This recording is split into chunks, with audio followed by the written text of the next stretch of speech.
Chapter 15. Hermetic Axioms. The possession of knowledge, unless accompanied by a manifestation and expression in action, is like the hoarding of precious metals, a vain and foolish thing. Knowledge, like wealth, is intended for use. The law of use is universal, and he who violates it suffers by reason of his conflict with natural forces. The Kybalion, the Hermetic teachings, while always having been kept securely locked up in the minds of the fortunate possessors thereof, for reasons which we have already stated, were never intended to be merely stored away and secreted. The law of use is dwelt upon in the teachings, as you may see by reference to the above quotation from the Kybalion, which states it forcibly. Knowledge without use and expression is a vain thing, bringing no good to its possessor or to the race.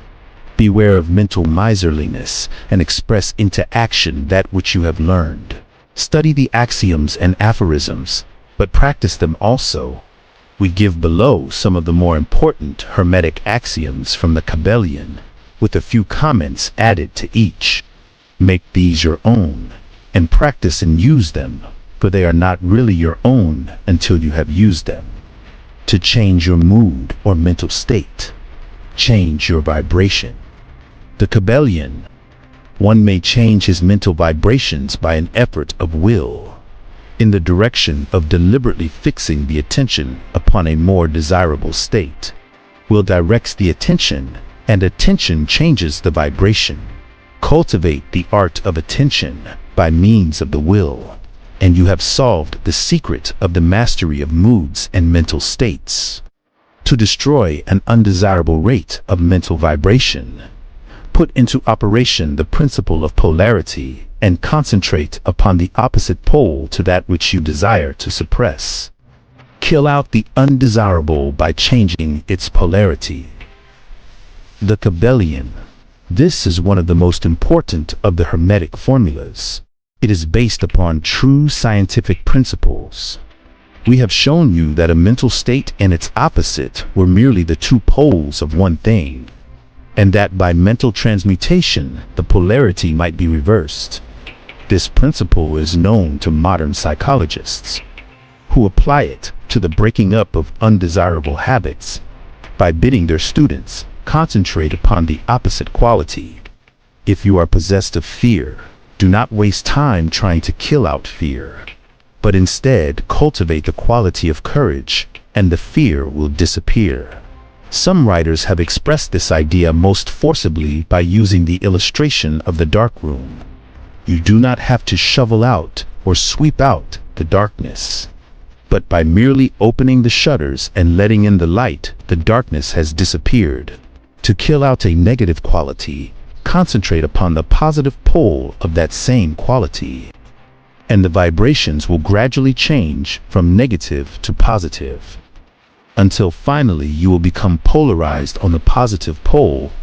The reverse is also true, as many have found out to their sorrow. When they have allowed themselves to vibrate too constantly on the negative pole of things. By changing your polarity, you may master your moods, change your mental states, remake your disposition, and build up character. Much of the mental mastery of the advanced Hermetics is due to this application of polarity, which is one of the important aspects of mental transmutation. Remember the Hermetic axiom quoted previously, which says, "Mind as well as metals and elements may be transmuted from state to state, degree to degree, condition to condition, pole to pole, vibration to vibration." The Kybalion. The mastery of polarization is the mastery of the fundamental principles of mental transmutation or mental alchemy.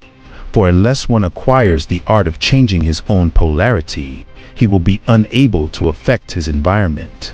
An understanding of this principle will enable one to change his own polarity, as well as that of others, if he will but devote the time, care, study, and practice necessary to master the art.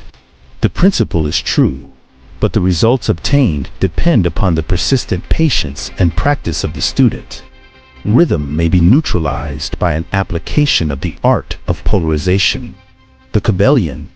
As we have explained in previous chapters, the Hermetists hold that the principle of rhythm manifests on the mental plane as well as on the physical plane, and that the bewildering succession of moods, feelings, emotions, and other mental states are due to the backward and forward swing of the mental pendulum, which carries us from one extreme of feeling to the other. The Hermetists also teach that the law of neutralization enables one, to a great extent, to overcome the operation of rhythm in consciousness. As we have explained, there is a higher plane of consciousness, as well as the ordinary lower plane.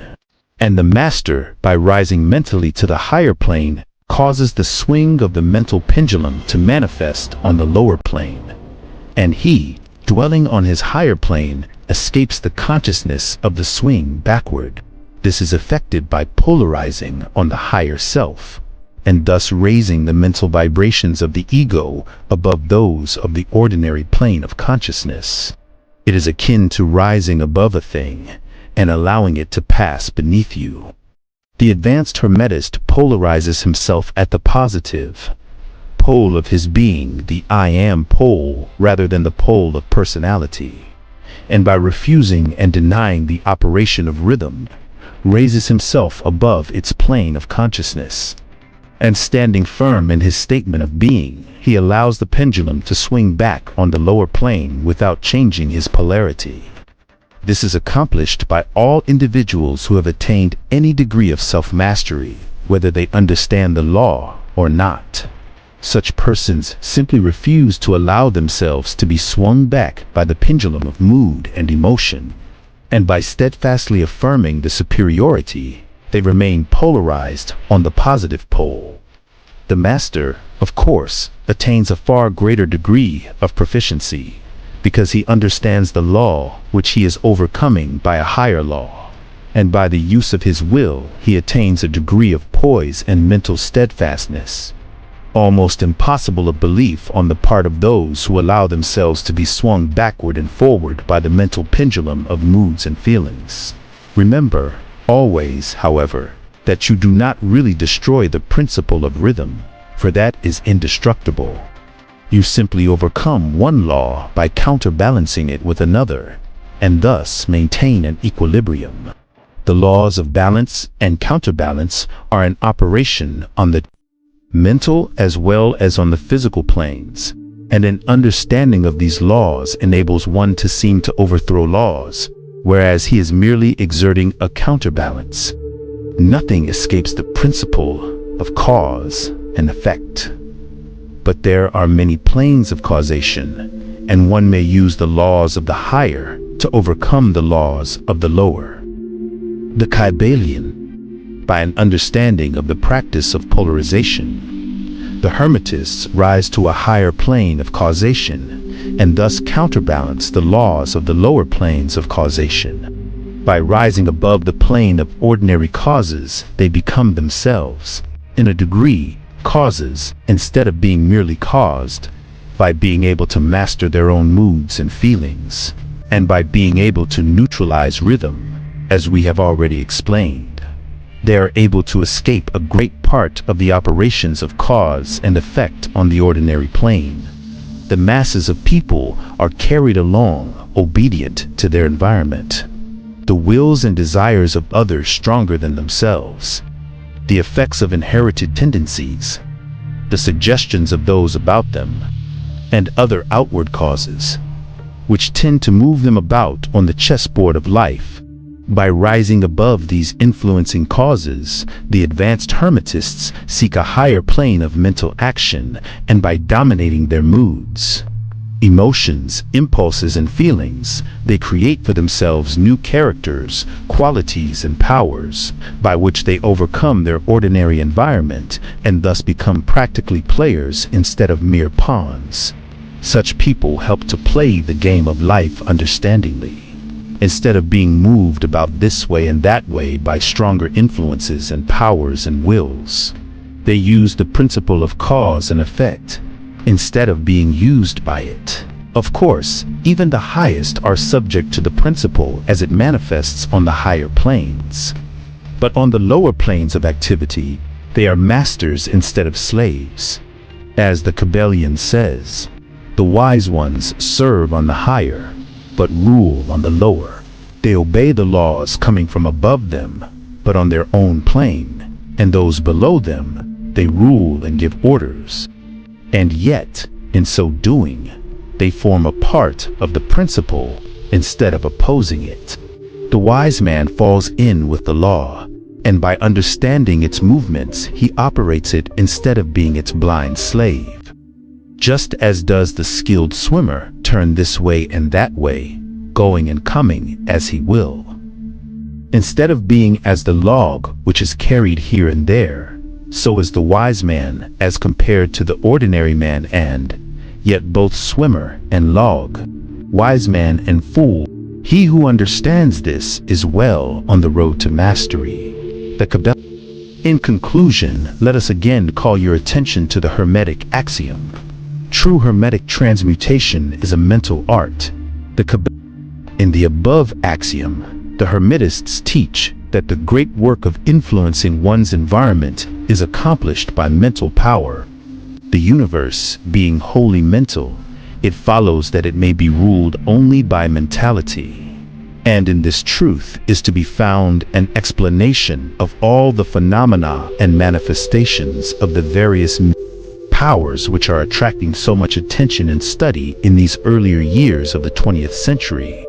Back of and under the teachings of the various cults and schools, remains ever constant the principle of the mental substance of the universe. If the universe be mental in its substantial nature, then it follows that mental transmutation must change the conditions and phenomena of the universe. If the universe is mental, then mind must be the highest power affecting its phenomena. If this be understood, then all the so-called miracles and wonder workings are seen plainly for what they are. The all is mind. The universe is mental. The Kybalion